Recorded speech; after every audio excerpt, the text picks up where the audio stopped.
కువైట్‌లో పని చేయాలనుకున్న వారికి ముఖ్యంగా డొమెస్టిక్ వర్కర్‌లుగా అంటే హౌస్ డ్రైవర్‌లుగా, ఖద్దాం వాళ్ళగా ఎవరైతే ఉద్యోగాల కోసం ఎదురు చూస్తున్నారో వారికి ఒక ముఖ్యమైన అప్డేట్ అయితే వచ్చింది.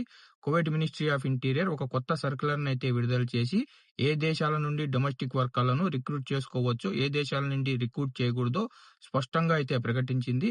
ఈ వీడియోలో కొత్త నిబంధనలేంటి, భారతీయులకు దీనివల్ల ఏం ప్రయోజనమో మనం తెలుసుకుందాం. ముందుగా శుభవార్త ఏందంటే భారత్, కువైట్ ప్రభుత్వం అనుమతులిచ్చిన దేశాల జాబితాలో అయితే కొనసాగుతుంది. అంటే భారతీయ పురుషులు మరియు మహిళలు డొమెస్టిక్ వర్కర్ల నియామకం సాధారణంగా అయితే కొనసాగుతుంది. కువైట్ ప్రభుత్వం 10 దేశాల నుండి డొమెస్టిక్ వర్కర్లను నియమించడానికి అనుమతులైతే ఇచ్చింది. వీటిలో south Africa, Benin, Senegal, Ethiopia, Philippines, Sri Lanka, India మరియు నేపాల్‌లు ఉన్నాయి. ఇందులో సెనెగల్ దేశానికి సంబంధించి ప్రత్యేక నిబంధనలు కూడా కువైట్ ప్రభుత్వం పెట్టింది. ఇక్కడి నుంచి కేవలం పురుషులు డొమెస్టిక్ వర్కర్లుగా మాత్రమే రిక్రూట్ చేయడానికి అనుమతైతే ఉంది.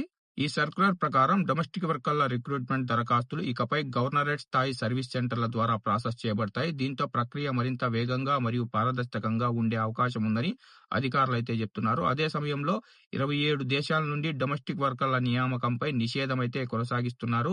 కొన్ని దేశాల విషయంలో మహిళా గృహ కార్మికుల నియామకంపై ప్రత్యేక షరతులు విధించినట్టు అధికారులైతే సమాచారం ఇవ్వడం జరిగింది. ఈ నిర్ణయం తీసుకునే ముందు కువైట్ మినిస్ట్రీ ఆఫ్ ఇంటీరియర్, ఆరోగ్య మంత్రిత్వ శాఖ మరియు public authority of man power సిఫార్సు తీసుకున్నట్టు ప్రభుత్వం అయితే తెలిపింది.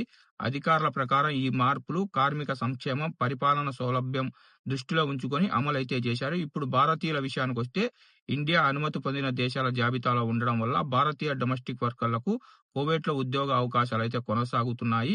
కువైట్‌లో ఉద్యోగాల కోసం ఎదురుచూస్తున్న వారికి ఇదొక మంచి వార్త అని చెప్పుకోవచ్చు. ఫ్రెండ్స్, కువైట్‌లో కొత్త ఉద్యోగ అవకాశాలు, వీసా అప్డేట్, ఫ్లైట్ అప్డేట్స్ మరియు గల్ఫ్ దేశాలకు సంబంధించిన తాజా వార్తల కోసం మన గల్ఫ్ ఎక్స్‌పర్ట్ తెలుగు ఛానెల్‌ని సబ్స్క్రైబ్ చేసుకోండి.